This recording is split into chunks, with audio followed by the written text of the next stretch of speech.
আর বলো না চামেলি, ছেলে নিজে দেখে বিয়ে করে এনেছে। কতবার বললাম, ওরে দেখে শুনে আমি বিয়ে দেব, ভালো ঘরের মেয়ে আনবো। এই গরিব ঘরের একটা মেয়ে নিয়ে এসেছে, না আছে চাল না আছে চুলো। তা মেয়ের বাবাও তো কিছুই দেয়নি, ওই ঘরের মেয়ে এখন আমার ছেলের বউ। তা ওই রকম করে কেন বলছেন কাকিমা? আপনার ছেলের বউ তো দেখতে শুনতে বেশি ভালো, আর কাজকর্মও নয় জানে। আর যদি না জানে একটু শিখিয়ে নেবেন। কাজ আবার কি শেখাবো? ওই গরিব ঘরের মেয়ে যখন, কাজকর্ম তো ভালোই জানবে। তা ওই রূপের জন্যই তো আমার ছেলে চোখে হারাচ্ছে। ওই রূপের দেমাগেই তো আমাদের ঘরে উড়ে এসে জুড়ে বসলো। তাতে কি হয়েছে কাকিমা? এই আমার বড় আমাকে চোখে হারায়, তা আপনার ছেলেও নয় তার বউকে চোখে হারাবে, তাতে আর জ্বলনের কি আছে? ওরকম বাইরে থেকে মনে হয়। তা তোমারও তো ছেলে আছে। তা তোমার ছেলে যখন মামা না করে বউ বউ করবে, তখন তোমারও জ্বলন ধরবে। তা এখন আমি যাই, ঘরে অনেক কাজ আছে। বলি বৌমা, তুমি এই বাড়িটাকে নিজের বাড়িই ভাববে। আর আমার তো কোনো মেয়ে নেই, তা তুমিই আমার মেয়ের মতো। আর আমাকে তুমি আমার নিজের মাই ভাবতে পারো। কোনো অসুবিধা হলে সোজা আমাকে এসে বলবে, কোনো কিন্তু দ্বিধা করবে না। সত্যি বলছেন মা? আমি তো ভেবেছিলাম আমাদের বিয়েটা আপনি মেনে নেননি। তা আপনার কথাগুলো শুনে আমি খুব খুশি হলাম। ভগবান অনেক কপাল করে আমাকে আপনার মতো একজন শাশুড়ি মা দিয়েছেন। হ্যাঁ বৌমা, আমার ছেলে যে তোমাকে এত ভালোবাসে, এটা দেখেই তো আমি খুব খুশি। এই আমি আর কদিন বাঁচবো, তোমরা ভালো থাকলেই তো আমার ভালো লাগবে। দেখেছো শিউলি, আমি বলেছিলাম না আমার মা আমাদের বিয়েটা ঠিক মেনেই নেবে। তা আজ থেকে আমার মা যা যা বলবে তুমি শুনো। আর তোমারও কিছু অসুবিধা হলে আমার মাকে বলো।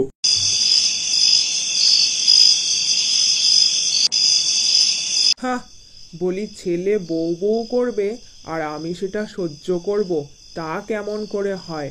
আমার কি মাথা খারাপ নাকি? এত কষ্ট করে ছেলে মানুষ করলাম, আর সে কি না একটা গরিব ঘরের মেয়ে নিয়ে এসে এখন বউ বউ করে নাচছে। কাল থেকে আমার আসল রূপ দেখতে পাবে, আজ তো কিছুই দেখোনি। বুঝলি রতন, আজ থেকে তুই সকাল সকাল দোকান চলে যাবি। আমাদের অত বড় দোকান, তাছাড়া এখন তোর বউ এসেছে, তারও একটা খরচ আছে। সকাল সকাল দোকান গেলে আরো বেশি টাকা রোজগার হবে। কিন্তু মা, আমার তো ফিরতে ফিরতে দুপুর একটা হয়ে যায়। তা অতক্ষণ না খেয়ে থাকলে আমার যে খিদে পেয়ে যাবে। আমি তো একটু খাওয়া দাওয়া করেই আসলে দোকানে যাই। ওসব নিয়ে তোকে ভাবতে হবে না। রান্নাঘরে আমি একটা থালায় চিড়ে আর গুড় রেখে দিয়ে এসেছি, তুই বরং খেয়ে নিয়ে তাড়াতাড়ি দোকানে চলে যা। ঠিক আছে মা, তাহলে আমি খেয়ে নিয়ে তাড়াতাড়ি দোকানে চলে যাচ্ছি। আমার ছেলেকে সকাল সকাল দোকান পাঠাতে পারলেই তো আমার আসল খেলাটা শুরু করতে পারবো। এই তো, ও এবার দোকানে যাবে আর আমার আসল খেলাটা শুরু হবে।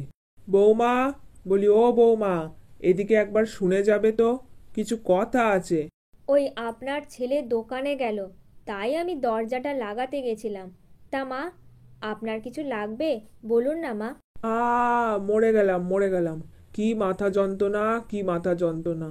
কাল রাত থেকে মাথা যন্ত্রণায় মরে যাচ্ছি। মা, আমি বরং আপনার জন্য একটু আদা দিয়ে চা করে আনছি। আদা দিয়ে চা খেলে মাথা যন্ত্রণা অনেকটা কমে যাবে। না না না না না না, তোমাকে ওসব চাটা করতে হবে না। তুমি বরং আমার কতগুলো কাজ করে দাও। ওই কালকের যে এঁঠো বাসনগুলো আছে, ওই বাসনগুলো পুকুর পাড়ে গিয়ে মেজে নিয়ে এসো। আর ওই যে সামনের উঠোনটা আছে, ওটা একটু ভালো করে ঝাড় দিয়ে দিও। আর রান্নাটা সবার শেষে করবে, কারণ ঠান্ডা হয়ে যাবে তো, তাই সবার শেষে রান্না করবে। আ আ আ আচ্ছা ঠিক আছে মা, আমি সব কাজ করে দেব। আপনি বরং বিশ্রাম নিন। তবে ওই একটা কথা ছিল, আমি মাছ কাটতে পারি না, ওটা আপনাকে একটু কেটে দিতে হবে। বাকি সব কাজ আমি করে দেব। এরপর শিউলি ঘরের সমস্ত কাজ একা হাতে করতে শুরু করে। ঘর ঝাড় দেওয়া, উঠোন ঝাড় দেওয়া, বাসন মাজা। তারপরে সে রান্না করতে বসে।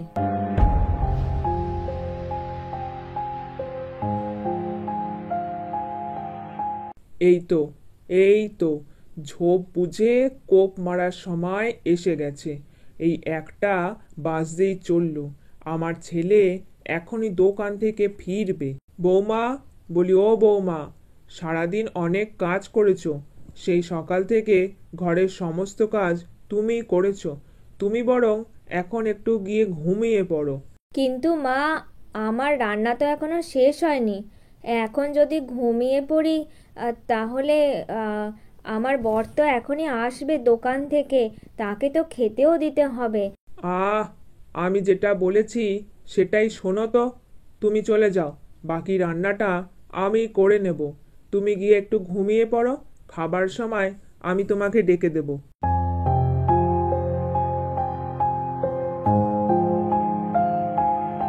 এ কি মা, তুমি রান্না করছো? বিয়ে করে বউ নিয়ে এসেছি, ও তো একটু তোমার হাতে হাতে রান্না করে দিতে পারে। তোমার বয়স হয়েছে, এই বয়সেও তুমি রান্না করছো? কি আর বলবো রে রতন, যা বউ তুই বিয়ে করে আনলি, পুরো কপালটাই পুড়ে গেল রে। তোর বউ সকাল 10টায় ঘুম থেকে উঠে নিজেই রান্না করে খেয়ে দে আবার নিজেই শুয়ে পড়লো। তোর আমার কথা একবার ভাবলো না। এখন তুই ঘরে ফিরছিস, তোকে তো কিছু খেতে দিতে হবে, তাই ভাবলাম আমিই রান্নাটা করে নিই। কি বলছো মা, শিউলি খাওয়া দাওয়া করে ঘুমিয়েও পড়েছে? সত্যি আমার তো এখন খুব রাগ হচ্ছে। যাই হোক, আমাকে এখন ভাত দিয়ে দাও, খেয়ে নি, আর তুমিও বসে পড়ো। সত্যি মা, শিউলিকে বিয়ের আগে বোঝা যায়নি। আমি তো ভেবেছিলাম ভালো বই বিয়ে করে ঘরে আনছি, ও যে এরকম হবে তা কি করে বুঝবো বলো তো? সবই আমার কপাল রে রতন, সবই আমার কপাল। এই তোকে আর আমাকে সাদাসিধে পেয়ে ও মাথায় চড়ে বসেছে, কি আর করা যাবে। তুই বরং ভাতটা খেয়ে।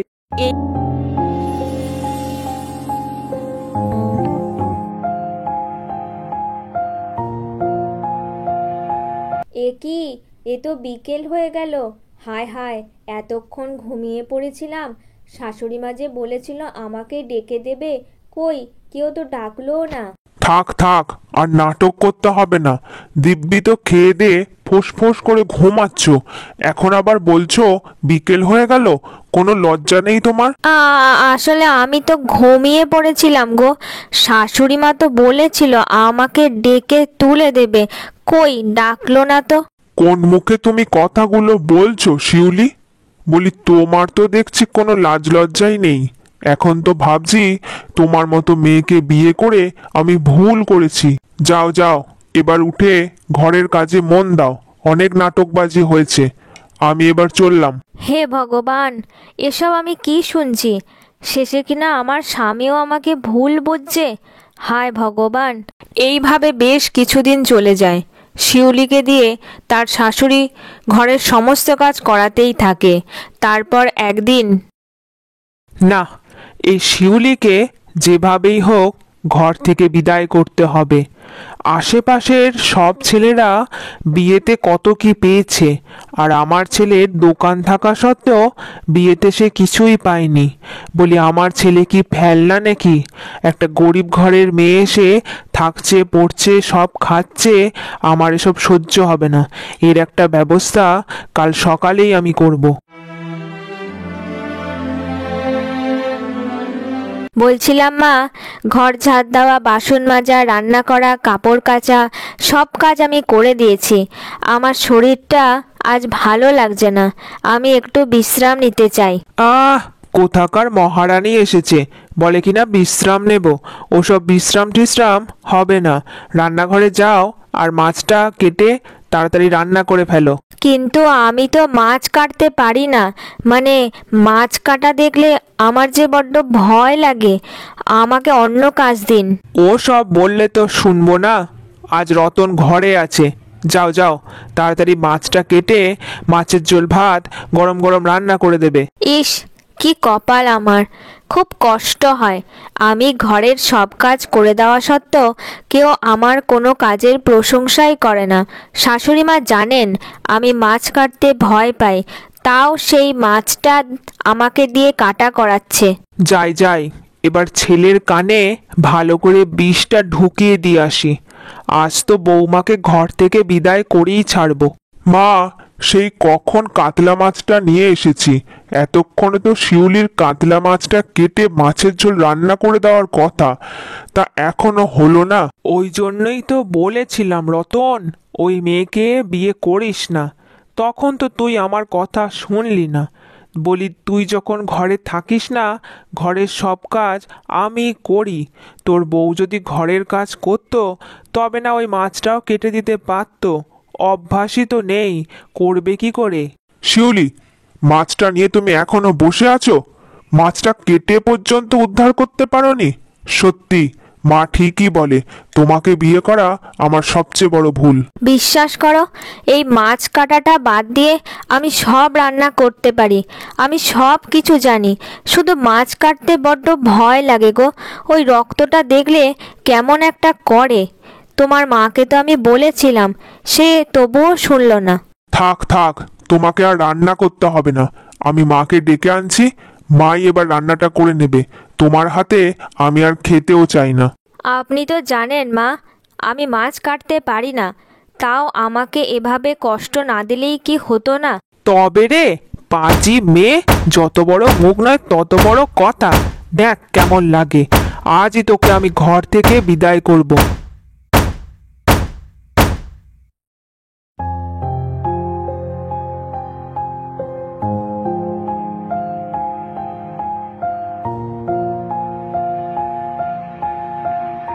শাশুড়ি মা প্রথম দিন বলেছিল সে নাকি আমার নিজের মায়ের মতো। সব মিথ্যে, সব মিথ্যে, সব ভুল। ওরে মা, কাঁদিস না রে, কাঁদিস না।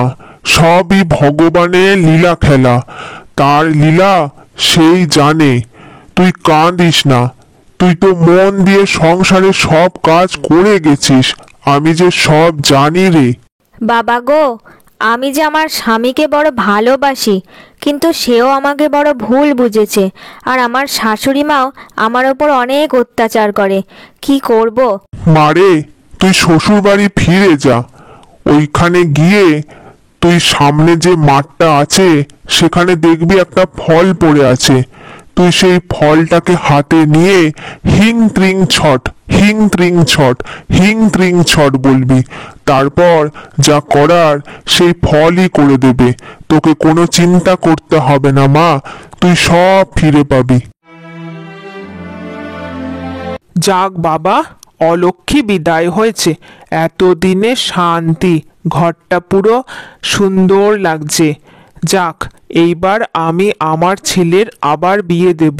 এই তো সাধু বাবা তো বলেছিল মাঠে যে ফলটা পড়ে থাকবে সেটা নিয়ে 3 বার হিং ত্রিং ছট বলতে। যাই বলে ফেলি, হিং ত্রিং ছট, হিং ত্রিং ছট, হিং ত্রিং ছট। এরপর ওই জাদু বেল ফলের আঘাতে শিউলির শাশুড়ি অজ্ঞান হয়ে যায়।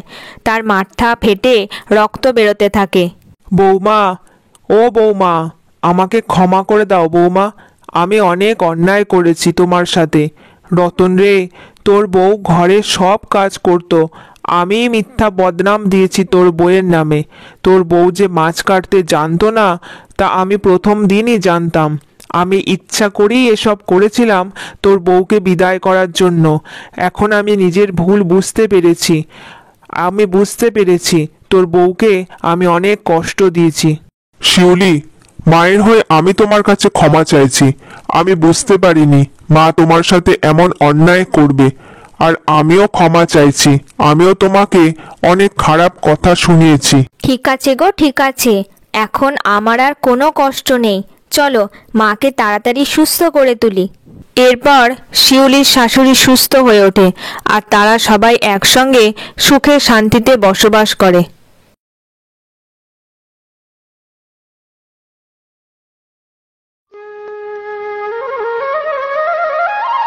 এ কি বড় বৌমা, একা তুমি রান্না করছো?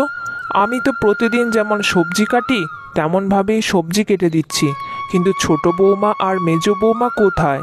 তাদের তো কই দেখতেই পাচ্ছি না। কি যে বলেন মা, আপনার ছোট বৌমা রত্নার মাত্র 2 সপ্তাহ হলো বিয়ে হয়েছে। তাছাড়াও চাকরি বাকরি করে। আজকে ছুটির দিন, শনিবার, একটু নয় দেরিতেই ঘুম থেকে উঠবে। আমি তো আছি এদিকটা সামলানোর জন্য। সে তুমি সামলে নেবে তা আমিও জানি, কিন্তু চাকরি বাকরি করে বলে তো রাজরানীর মতো সকাল 10টায় ঘুম থেকে উঠবে তা তো চলবে না। না, এবাড়ির বউদের রান্না বান্না শিখতেই হবে। এই জন্যই ছোট ছেলেকে পই পই করে বলেছিলাম যে চাকরিওয়ালা মেয়ে বিয়ে করিস না, কপালে দুঃখ আছে। না না মা, রত্না এখনো অনেক ছোট। তাছাড়া আমি তো আছি, আস্তে আস্তে ওকে ঘর সংসারের সব কাজ ঠিক বুঝিয়ে দেব। ও নিয়ে আপনি কিচ্ছু চিন্তা করবেন না। তা মেজ বৌমার কি খবর? তাকে তো দেখছি না। অন্যদিন তো এমন সময় এসে সবজিগুলো সমস্ত ধুয়ে ফেলে। এই তো মা, আমি এসে গেছি। ওই নদীতে গেছিলাম একটু জল ভরতে। ঘরের কলটা তো খারাপ হয়ে গেছে, কি করব, এখন নদী থেকেই জল নিয়ে আসতে হচ্ছে। কি আর করব বৌমা, ছোট ছেলেকে তো 2 দিন ধরে বলছি কলটা খারাপ হয়ে গেছে, কলের মিস্ত্রি ডাকতে হবে। তার তো কোনো দিকে টনকই নেই। চাকরিওয়ালা বউ বিয়ে করেছে, এখন বউয়ের কথাই উঠবে বসবে আর কি। এই যে বড় বৌমা, আমি সবজিগুলো কাটছি, আর মেজ বৌমা ওই রান্নাটা দেখবে। তুমি এক কাজ করো, ছোট বৌমাকে এত বেলা অবধি ঘুমোতে দিলে চলবে না। যাও ওর ঘরে গিয়ে ওকে ডেকে আসো। আচ্ছা ঠিক আছে, আমি বরং ওর জন্য একটু চা বানিয়ে একবারই নিয়ে যাই।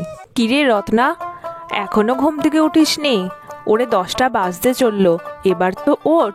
দেখ, তোর জন্য আমি গরম গরম চা বানিয়ে এনেছি। নে, এবার চাটা খেয়ে নে দেখি। তুমি তো জানো দিদি, চাকরির দিনগুলোতে আমার কত চাপ থাকে, কত পরিশ্রম হয়। তাই ছুটির দিনগুলোতে একটু জমিয়ে না ঘুমোলে ভালোই লাগে না। তাই একটু বেশি করেই ঘুমোচ্ছিলাম। এখনও তো আমার চাদর থেকে বের হতে ইচ্ছাই করছে না, মনে হচ্ছে আরেকটু ঘুমিয়ে পড়ি। সে তো আমি দিব্যি বুঝছি, আমার তো কোনো অসুবিধা নেই। রান্না বান্নার কাজ আমি একাই সামলে নেব। তাছাড়া রান্না আর ঘরের কাজ করতে আমি সত্যিই খুব ভালোবাসি। কিন্তু শাশুড়ি মা যে খিটখিট করছে, বলছে নতুন বউ এখনো ঘুম থেকে ওঠেনি, নানা রকম কথা বলছে। তাই তো আমি ডাকতে এলাম। সে তো আমি বিয়ের থেকেই কথা শুনছি দিদি ভাই। আমি চাকরি করি সেটা তো শাশুড়ি মা মেনেই নিতে পারছে না। রোজই তো কম বেশি বকা খাই, আজ না হয় একটু বেশি বকা খাবো। আমি এখন বিছানা থেকে নামছি না। ও দিদি, একটা আবদার করব, রাখবে? আমার না আজকে চা খেতে ইচ্ছাই করছে না। সকালে একটু ফুলকো লুচি আর আলুর দম খেতে ইচ্ছা করছে, একটু বানিয়ে দেবে গো? আচ্ছা ঠিক আছে, তোর জন্য আমি লুচি আলুর দম তৈরি করে আনছি। তুই আমার ছোট বোনের মতো, তুই কিছু বলেছিস আর আমি রাখবো না, তা কি কখনো হয় নাকি? আমি এখন আরেকটু শুয়ে নিই, তারপর ঘুম থেকে উঠে লুচি আলুর দম খেয়ে নেব। মা, আজকে সকালের জলখাবারে ভাবছি লুচি আলুর দম খাবো। আসলে রত্না লুচি আলুর দম খাবে বলে বায়না করেছে, তাই ভাবছি সবার জন্যই লুচি আলুর দম বানাবো। ও আচ্ছা, তাহলে এটা ছোট বউ রত্নার কীর্তি। বাহ, ভালো। মা বাবা দেখছি কোনো শিক্ষা দিয়েই পাঠায়নি, চাকরি করে বলে মাথায় উঠে বসছে। তুমি কিন্তু এসব সহ্য করলেও আমি এসব সহ্য করব না বড় বৌমা। মা, রত্না এখন অনেক ছোট, এরকম ছোটোখাটো আবদার করতেই পারে। ও আমার ছোট বোনের মতো। তাছাড়া আপনি তো জানেন আমি রান্না করে খাওয়াতে সবাইকে কত ভালোবাসি। তাছাড়া আপনিও তো লুচি আলুর দম খেতে ভীষণই ভালোবাসেন। বুঝেছো বড় বৌমা, তোমার এই সাদাসিধা মনোভাবের সুযোগ নিয়ে সবাই তোমার মাথায় চড়ে বসে। সত্যি, তুমি বলি এগুলো সহ্য করো, আমি হলে কিন্তু করতাম না। আমি কিন্তু স্পষ্ট বলে দিলাম, 3 জন বৌমাকেই ঘরের কাজ সমানভাবে করতে হবে। সে আমি আস্তে ধীরে সবাইকে সব শিখিয়ে দেব মা, ও নিয়ে আপনি চিন্তা করবেন না। যাই, এখন আমি রান্নাঘরে যাই।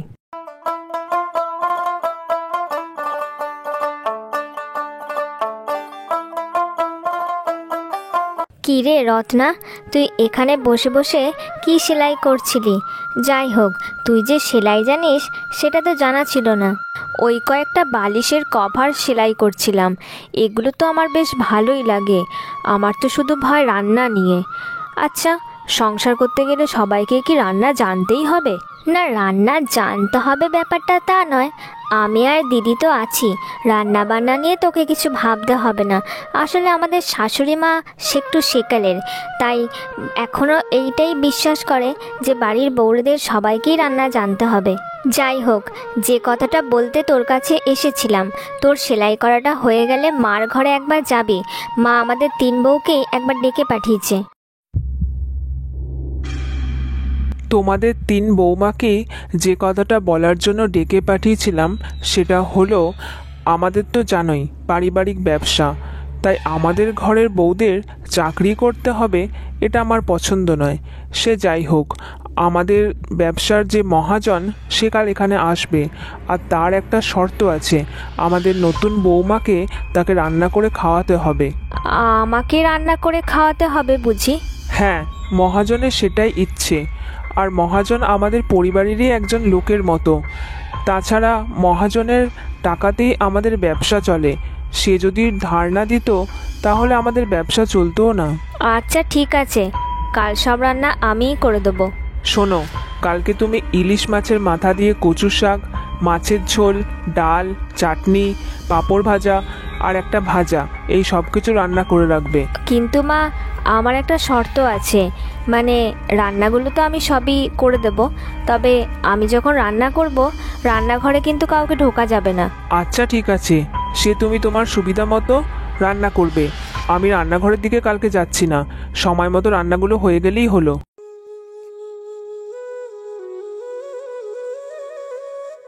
জানো দিদি, আমার তো খুব ভয় করছে। আমাদের দোকানটার 5 লক্ষ টাকা ধার হয়ে আছে মহাজনের কাছে। কাল যদি চেয়ে বসে, কি করে সবাই শোধ করবে? ও মা, মহাজন বুঝি টাকা চাইতে এ বাড়িতে আসছে? মা যে বললো রান্না খাওয়ার জন্য আসছে। টাকা চাইতে আসছে না এটা তো খাঁটি কথা, তবে মহাজন মানুষ, যদি চেয়ে বসে তবে আমাদের স্বামীদের অত টাকাও তো নেই। 5 লাখ টাকা কি মুখের কথা? আমার তো খুব ভয় হয়, এই ব্যবসার ওপরেই আমাদের সংসারটা চলে, যদি কিছু ক্ষতি হয়। এই যে বড় বৌমা, তুমি কিন্তু ছোট বৌমাকে বড্ড বেশি মাথায় তুলছো। একদিন এর জন্য কিন্তু তোমাকে পস্তাতে হবে, এ আমি বলে দিলাম। রান্না বান্না কোনো কিছুই ছোট বৌমা করছে না। আজ রাতেও সবটা রান্না তুমি আর মেজ বউ মিলেই করলে। আপনি ওসব নিয়ে একদম চিন্তা করবেন না। রত্না সব রান্না জানে, ও আমাকে নিজে মুখে বলেছে। ও সব রান্না শিখে এসেছে। হ্যাঁ, রান্না করতেও রোজ রোজ ভালো লাগে না, সেটা নিয়ে কোনো সমস্যা নেই। তা জানি না, বিয়ের পর থেকে এসে একদিনে তো ওই নবাব নন্দিনীকে রান্নাঘরে ঢুকতেও দেখলাম না। কাল যে কি হবে সেটা ভেবে ভেবেই আমার খুব চিন্তা হচ্ছে। আপনি একদম চিন্তা করবেন না বললাম যে। রত্নার ওপর আমার পুরোপুরি ভরসা আছে। কাল দেখবেন খুব ভালো রান্না করবে ও।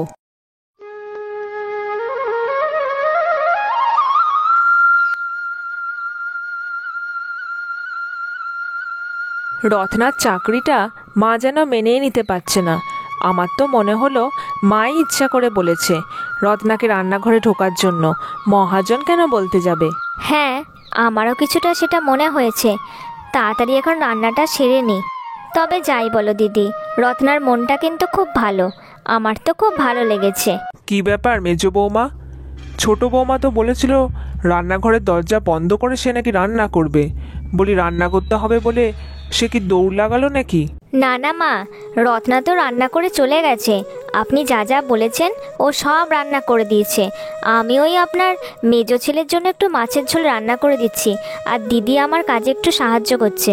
আচ্ছা আচ্ছা ঠিক আছে। তা বড় বৌমা, তুমি টেবিলে খাবারটা বেড়ে দাও, মহাজন চলে এসেছে। আর দেরি করবে না, তাড়াতাড়ি খেতে বসবে। নিন, এবার খেয়ে বলুন রান্না কেমন হয়েছে। আজ সব রান্না কিন্তু আমার ছোট বৌমাই রান্না করেছে। তাই নাকি? বাহ, খুব ভালো। রান্নার যা গন্ধ বেরিয়েছে তাতে আর বলতে হবে না দিদি, রান্না দেখেই মনে হচ্ছে খুব ভালো খেতে হয়েছে। আমি এবার খেতে শুরু করে দিই। তা আপনার ছোট বৌমা শুনেছি চাকরিও করে? হ্যাঁ, এইসব আজকালকার মেয়েদের চিন্তাধারা। সংসার করবে না, বাইরে বেরোবে, চাকরি করবে, নিজের পায়ে দাঁড়াবে, অনেক কিছু। আমার তো মনে হয় সংসারই মেয়েদের আসল জায়গা হওয়া উচিত। এই যে বড় বৌমা আর মেজো বৌমা ঘর সংসারের সমস্ত কাজ সামলায়, কত ভালো লাগে দেখে। যাই বলুন, আপনার ছোট বৌমার হাতের রান্না কিন্তু বেশ ভালো। আপনি যতই ছোট বৌমার পেছনে নিন্দা করুন না কেন, ছোট বৌমাও কিন্তু আপনার লক্ষ্মী বৌমা, অন্য দুই বৌমার মতোই। ছোট বৌমার কিন্তু অনেক গুণ। শুধু রান্না করেই যে ছোট বৌমা আজকে আমাকে খুশি করেছে তা নয়, আরও একটা ব্যাপারে খুশি করেছে। সেজন্যই তো আমি আরো বেশি খুশি। ও মা, ছোট বৌমা আবার আপনাকে কি করলো? মানে আমি তো ঠিক কিছু বুঝে উঠতে পারছি না।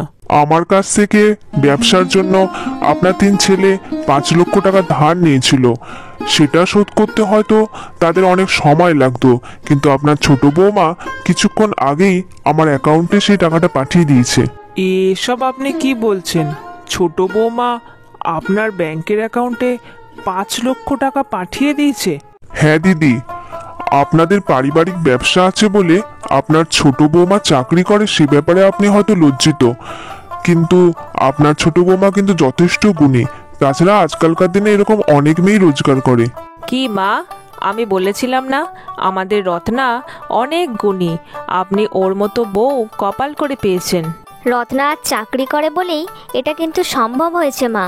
শুধু মহাজন খুশি নয়, আমাদের পরিবারের সবাই কিন্তু চিন্তামুক্ত। 5 লক্ষ টাকা কিন্তু মুখের কথা নয়। আমি তোমাকে ভুল বুঝেছিলাম ছোট বৌমা। না না, আর কখনো তোমাকে বাধা দেব না। তোমার যখন চাকরি করার ইচ্ছা তখন তুমি মন দিয়ে চাকরি করো, সংসারটা আমরা সবাই মিলে সামলে নেব। যাক বাবা, শাশুড়ি মার মন তবে পেলাম। আমি চাকরি করছি এই সংসারের প্রত্যেকটা মানুষের ভালোর জন্যই।